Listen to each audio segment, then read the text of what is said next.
It's time to react to some of your sim racing shunts. So as you may know, I've just started sim racing and all was going well until a race I did a few days ago where I got rear-ended and taken out at the first corner. So I thought it'd be a good time to take a look at some of your sim racing shunts and compare it to what would be deemed as fair in motorsport in the real world. So here we are in a couple of GT cars in iRacing. We've got the black car just behind. Getting a good run out of the last turn. White one defends a little bit. Black one's at the inside, is alongside. They make contact at the apex and then the white one goes off. So let's just look at that again really quickly. In my eyes, that was the white car's fault or problem because the black car is alongside the white car as they're coming into the apex. He's not too far back, he's actually there alongside the car in front of him and everything seems fine there. Until we come to the apex, the black car's right on the apex and the white one just turns across a little bit too much. Now, in the real world, he would know that the black car was there. If he's got VR or a 3-screen monitor set up in his sim, then he would also know that the black car was there. And yeah, that's the fault of the white and red car there. So again, we're in iRacing here with a train of 3 Mazdas. Don't quite know which circuit this is. Coming down into a left-hander. One of the cars, number 5 cars, run a little bit wide. 3 cars got a good run coming off alongside the Repsol car. Dives up the inside. Blue and orange car comes through, side by side with the Repsol car. Repsol car's getting a slightly better exit and comes across and yeah, there's their shunt there. So for me, that was the fault of the Repsol car. Let's just rewind it a little bit to the apex. He knew as they were coming along the previous straight that the blue and orange car was alongside him, maybe not all the way, but he was alongside him. So when you're coming into the next part of the track, you can't just chop down to the apex because you know that there's a car there and the car hasn't come back behind you. He's still alongside you, might not be all the way, but is alongside you somewhat and you understand that that car's there. So for me, this was the fault of the Repsol car. We've got a couple of views of this one, so it's quite easy to see. And this is a very easy decision to make. Although in the footage they don't actually look like they make contact. I'm sure the physics of the sim say that they do, but in my opinion here, it's the fault of the Ford. They're coming off the corner, both of the cars have got space. The Corvette is driving on the line that you'd expect him to drive on, but then the Ford just allows himself to come out a little bit into the rear end of the Corvette, and they make contact and then the Corvette goes off. So when you're in this position behind the car, you have to respect the car on the outside. Obviously you can't just drive into the car. So 100% the Ford's fault on this occasion.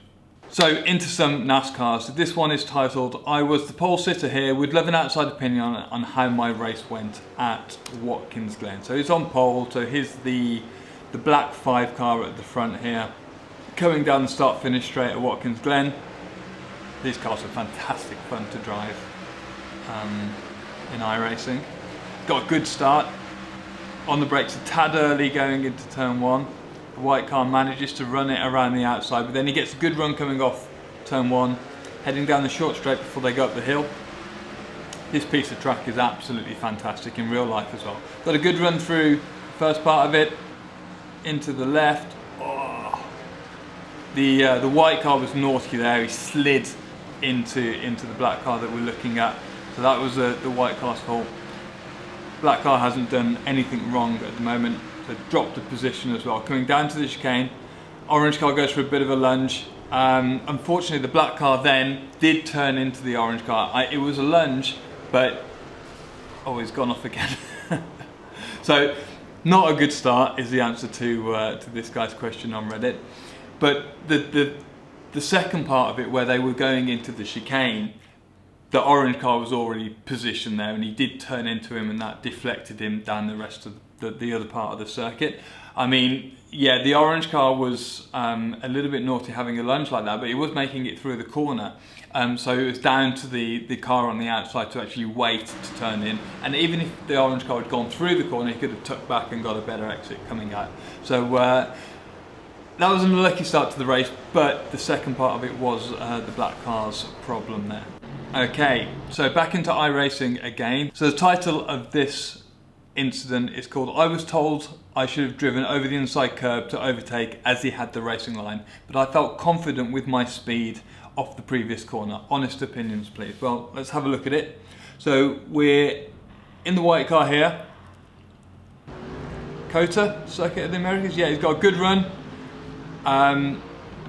Oh, and then we have an incident straight away. So let's go back and have another look, because that all happened a bit quickly. He's getting a good run out of this turn down the hill. Places the car on the inside, and then let's stop the footage there. They make contact just on the apex here. Now, yes, I mean, the first part of his question there is whether he should have gone over the inside curb. Yes, he should have, but he also shouldn't have positioned his car here. He's not all the way alongside, he's only a little bit alongside the car in front. You can't just position a car here and expect the driver to know that you're there. You have to at least get alongside his vision, in the real world at least, and in sim racing. I believe that's the way that we should be driving before that driver turns in.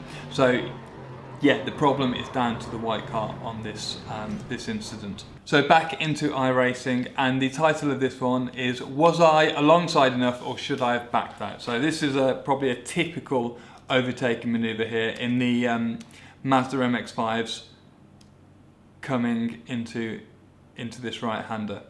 So let's just back that up again and have another look. So he's positioned the car on the inside coming down into this right-hander. I'm not sure about the circuit here. And he's not fully alongside the car in front of him.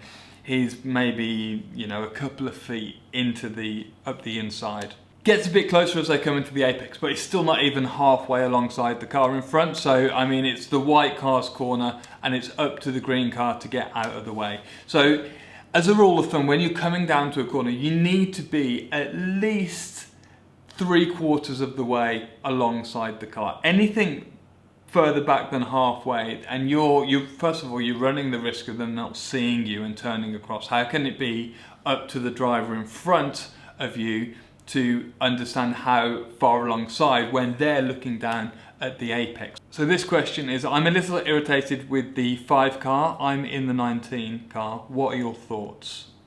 So the 19 car is the black, yellow and red car on the inside of the 5.